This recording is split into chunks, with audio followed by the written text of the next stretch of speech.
Shalom. Before I begin, I want to give all honor, glory, and praise unto Yahweh, Bahasham Yahweh Shai, Bahasham Rachakodash, Barakatah Yahweh, Barakatah Yahweh Shai. Double honor to the apostles and elders of Great Millstone who are teaching 100% truth of the Holy Scriptures. Shalom to the elect, and shalom to the brothers that are pushing the word of Yahweh, Bahasham Yahweh Shai in truth and sincerity. And this lesson is going to be entitled, You Really Believe the Enemy is going to Keep His Word? And this is concerning, sellouts that have turned their back on Yahweh Bashem Yahweh Shai, which, like the Apostle Tahar had deemed 2026 the year of apostates, sellouts, and agents. All right, and that's heavy because, the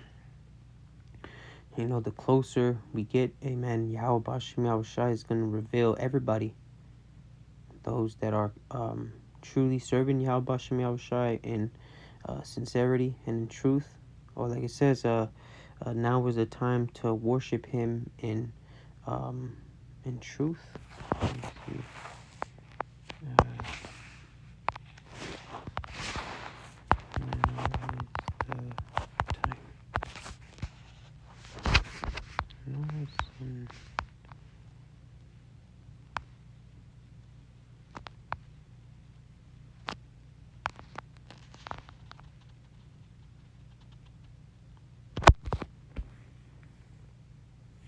Truth. Worship Him in truth. Worship in truth.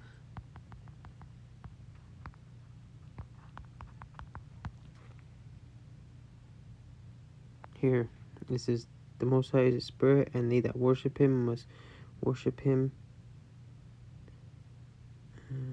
Here, this one, 4:23. It says, But the hour cometh, and now is, when the true worshippers shall worship the Father in spirit and in truth, for the Father seeketh such to worship Him. Right? With Yahweh Bashem Yahweh Shai, He is very particular in how to do things.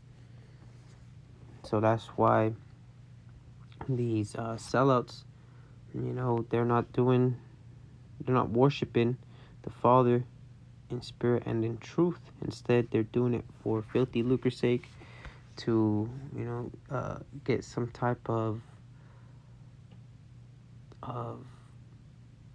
image in this world, for them to exalt themselves to be as they're somebody, right? Which in reality they ain't nobody, man. And that's a scary lot to feel. So we're going to start with Sirach chapter 12 and verse 10. It says, Never trust thine enemy, for like as iron rusteth, so is his wickedness. Right? Which a precept comes to mind is Jeremiah 23 and 13, or the opposite way around, 13 and 23. Right? A leopard cannot change his spots. Right? And iron is prone to rusting. So as iron is prone to rusting, the wicked so-called white man known as Esau Edom, his wickedness is going to be as that. It says, Though he humble himself and go crouching, yet take good heed and beware of him, and thou shalt be unto him as if thou had wiped a looking glass, and thou shalt know that his rust hath not been altogether wiped away. Right? Seeing that he tries to humble himself, still be aware of him. Right? Because even, he done signed a contract and this and that. Man, we dealing with the devil, man. See how he did Jake. See how he did Gad. All these peace treaties that he done did. And, a very good film to watch is the Killers of the Flower Moon. You see how they give Gad shit land. But then they found out that there was black gold, oil on that land. What they do, they came in and started killing the men, and then the Edomites, which in that movie showed that they were Freemasons. They started getting in with the women, so that way their line could phase out, Gad. And that's why you have them $5 Indians. Verse 12, it says, Set him not by thee, lest when he hath overthrown thee, he stand up in thy place. neither let him sit at thy right hand, lest he seek to take thy seat, and thou at the last remember my words and be pricked therewith. Man, they were right. You know, when you're sitting in a cell, about to get your head chopped off or getting tortured, right? Because don't think that, Esau finna be buddy at the time. Oh yeah, well shit, it's like when you see Jake in them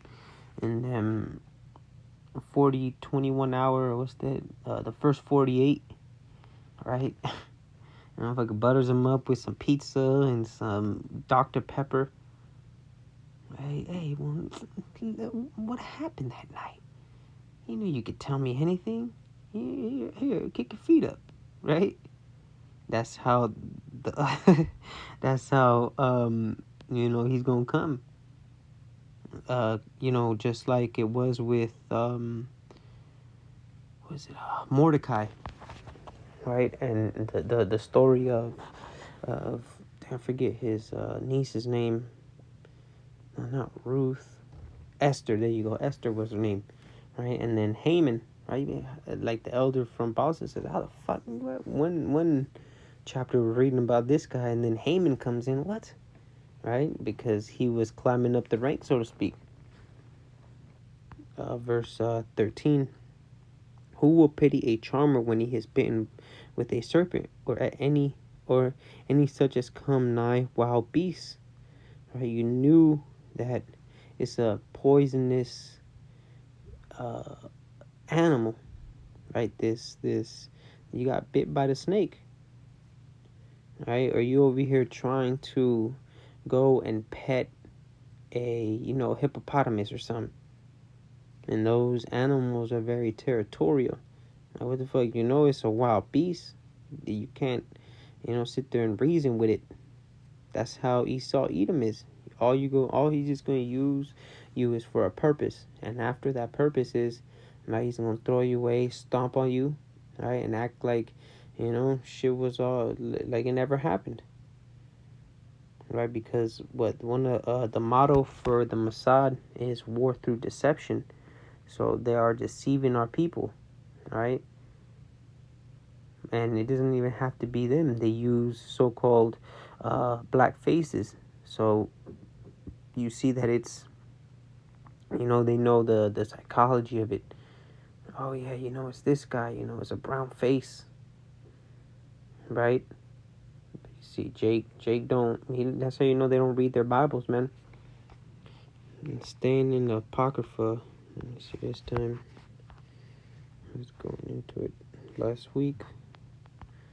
On account of it being Hanukkah, right? First Maccabees chapter 1 and verse 29.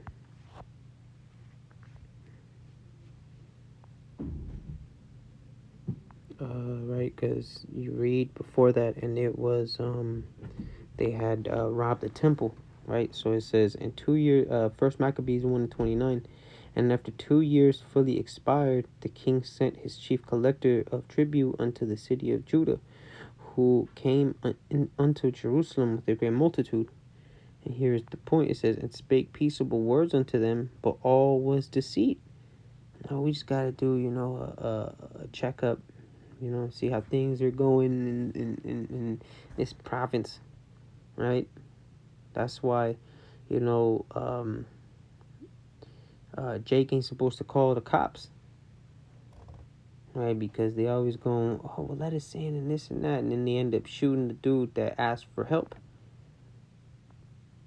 It says 30 again, and spake peaceable words unto them. And that's the thing with Esau Edom, right? Gad called him a fork-mouthed, fork-tongued devil. It says he spake peaceable words unto them, but all was deceit, lies. See, because that's in the spirit. For when they had given him credence,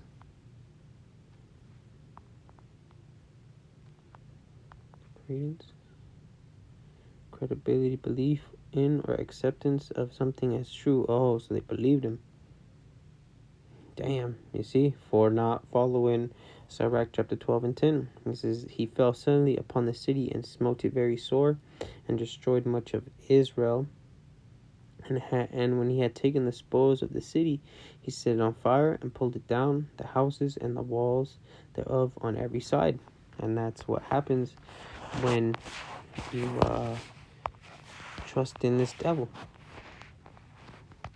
This is Psalms chapter 55 and verse 21.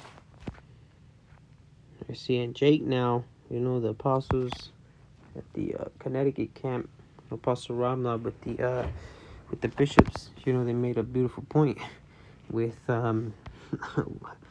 Judas Iscariot. At least he sold out for some silver, right?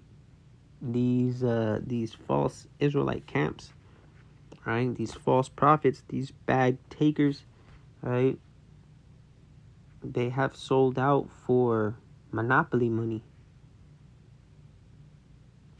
What a goddamn shame, man. This is Psalms 55 and verse 21. It says, the words of his mouth were smoother than butter, right? He comes through, he got a clean shaved face, right? His shoes are nice and shiny. His tie is nice and tight. He got a 3-piece suit on, hair slicked back, with a briefcase. This is in nice words, but war was in his heart. His words were softer than oil, yet were they drawn swords. And that's the thing. And Jake is not hip to that. Even though every now and then, our people get riled up, but then they get lulled back to sleep. They forget that, he has swords on them. But so be it, man. We see, man, and we take record. We don't forget about the shit that Esau has done. This is Ezekiel chapter 3 and verse 17. It says, Son of man, I made thee a watchman unto the house of Israel. Right? So the prophets are watchmen for Israel. True watchmen. It says, therefore hear the word at my mouth. That's the point. The word at Yahweh Bashem Yahushai's mouth.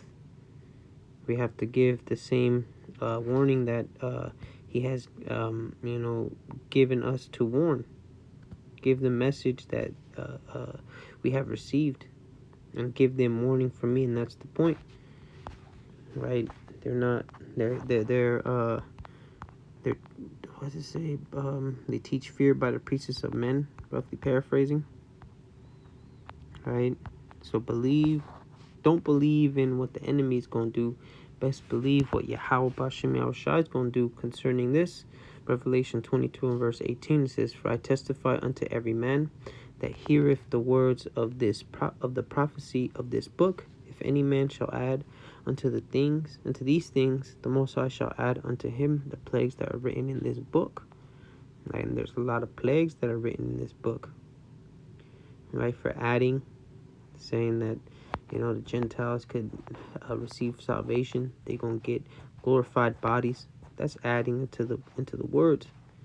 You better believe that the Lord is a man of his word, and he's gonna do these things, which should spark fear, so that way you don't speak such nonsense.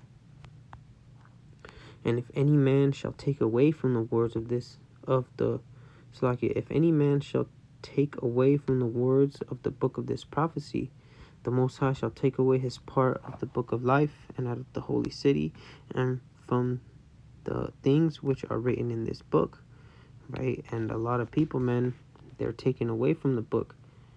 The mark of the beast is not the MOTB. Is not the CHIP. All right? You could call on the name of play yogurt. You call the Lord anything you want. Man, it's a goddamn shame. Most High in Christ blessed. And these are, examples of all the camps.